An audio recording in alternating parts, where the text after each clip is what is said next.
esta ocasión vamos a hablar sobre la carne.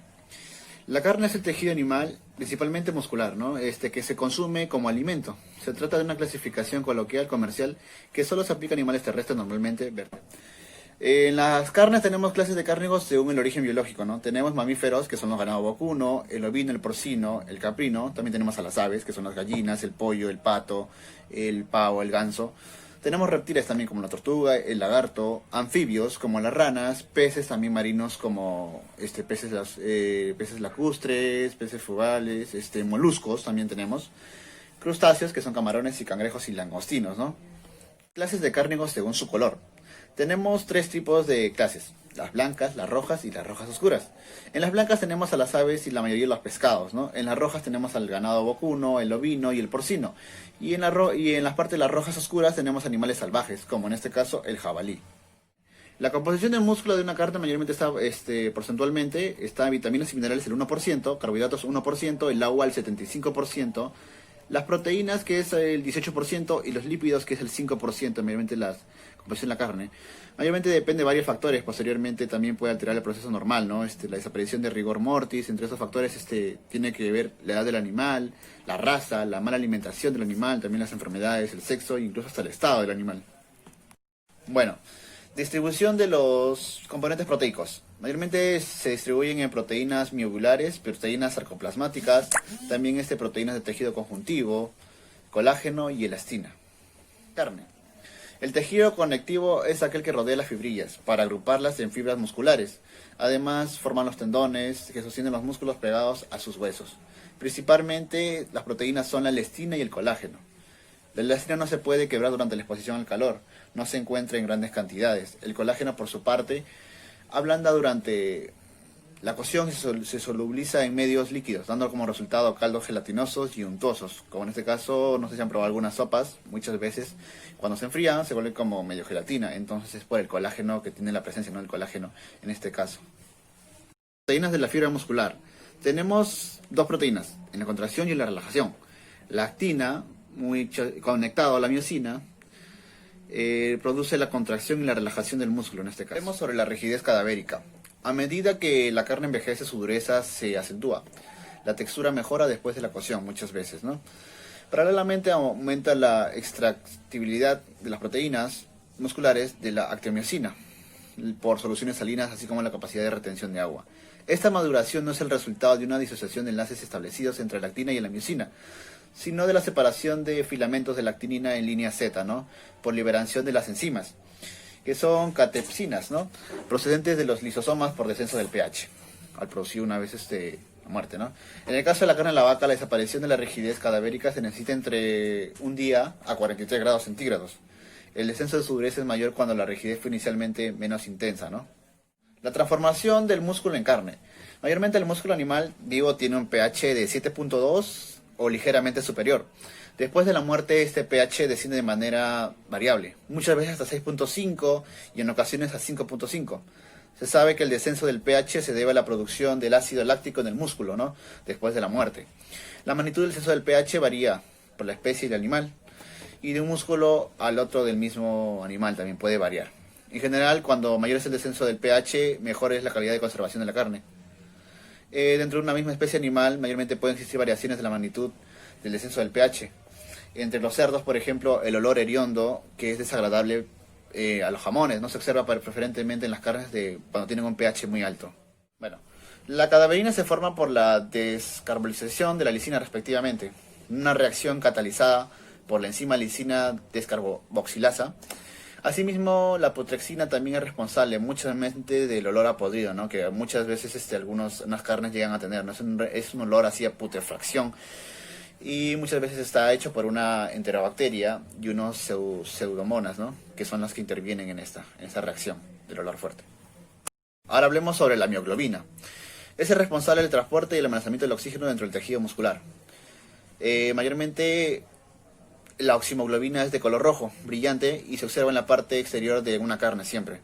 En el interior mayormente la mioglobina no tiene oxígeno, unido estando en forma de desoximioglobina, que tiene el color rojo púrpura más oscuro, ¿no?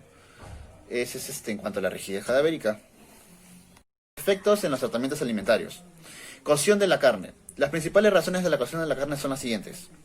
Tenemos para mejorar su textura, más blanda y sea más digestible. También para mejorar el sabor, especialmente por el medio de formación y la retención de los extractivos. También para mejorar su color y hacerla más atractiva a la vista, ¿no? Para que te llamen la mirada. Y al paladar también, ¿no? Hacerla más segura mediante la destrucción de bacterias. Se sabe que muchas veces cuando consumes un animal, el cual no ha sido cocido, no ha tenido una cocción, como por ejemplo en el caso del cerdo, ¿no? Te puede causar problemas en un futuro, incluso hasta como la triquina y todas esas cosas, ¿no? Que siempre te dicen y te recomiendan cocinar las comidas a una temperatura adecuada. Blandura. Depende de la edad del animal y el correcto, en este caso, condicionamiento, ¿no? Después de haber sido sacrificado. El tejido muscular mayormente no ha tenido mucha actividad, de forma fibras, ¿no? En las fibras musculares, más largas, gruesas y más tejido conjuntivo, para mantenerlas, en este caso, juntas al tejido, y raras veces se utilizó. Explica por qué el mismo animal, a veces cuando el cuello y las patas son siempre más duros que el lomo y las caderas, ¿no? Blandura, por acción enzimática y química. Además de la blandura de la carne, mediante la cocción se puede hacer más blanda de otras maneras. La más eficaz es inyectar al animal una enzima proteolítica, ¿no? Antes de proceder a sacrificarlas. Lo anterior reduce 1 o 2 días el tiempo requerido para condicionar la carne. La papaya, por ejemplo, ¿no? En este caso contiene la enzima, ¿no? Proteolítica llamada la papaína, el cual puede añadirse a la carne antes de cocinarla. Esta la hace que sea más blanda, ¿no? La carne también, particularmente en forma, cuando lo haces en cortes delgados como los bistec, se hace más blanda por la descomposición mecánica de la fibra muscular y el tejido conjuntivo, ¿no? La carne también puede ser marinada. Mantenerla en remojo en una solución ácida y en el vino, por ejemplo, en el vinagre, durante varios días para proceder su cocción, ¿no? La carne después puede ser cocida, marinada, puede mejorar incluso hasta el sabor. Efectos en los tratamientos alimentarios. Tenemos desnaturalización de las proteínas. Física por congelamiento, enfriamiento, tratamiento mecánico, presión hidrostática y radiación. Y química, los ácidos, las bases, los metales y disolventes orgánicos. La desnaturalización de las proteínas son los cambios de solubilidad por exposición de las unidades péptidas hidrofílicas o hidrofóbicas. También tiene cambios en la capacidad de la absorción del agua, pérdida de la actividad biológica, mayor riesgo de ataque químico por exposición de otros enlaces peptídicos, cambios en la viscosidad de las soluciones, disminución de la capacidad y de cristalización, ¿no? También.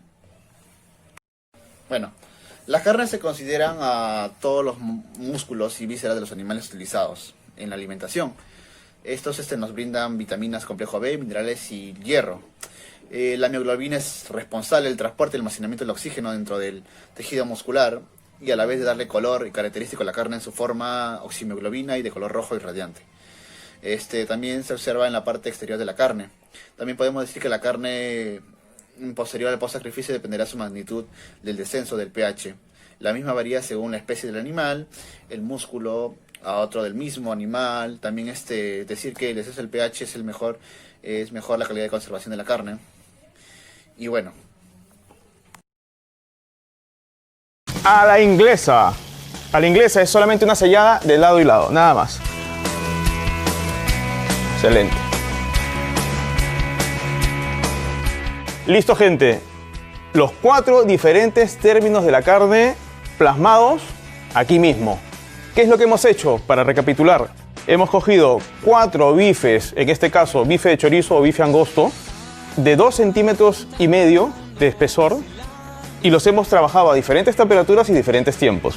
El primero que hemos hecho es el bien cocido, lógicamente, donde el indicador principal con el que hemos jugado es esperar que la sangre le brote a la carne para voltearlo y esperar nuevamente que le brote la sangre. Eso quiere decir que ya la carne se deshidrató, se cocinó de más, bien cocido, y como pueden ver, la característica principal en el color es que es gris oscura.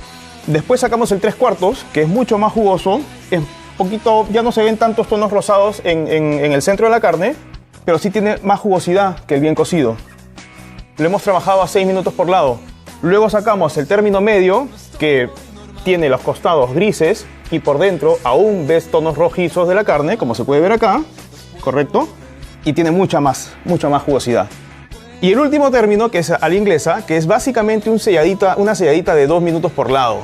Y como ven, tienes una capita cocida arriba y abajo, y lo demás La carne tiene que estar tibia, ojo, por dentro. Y cruda, totalmente cruda. Acá ya no vemos nada de jugo. Entonces, chicos, hoy día hicimos los 4 principales términos de la carne con un mismo corte, que lo hemos puesto en práctica.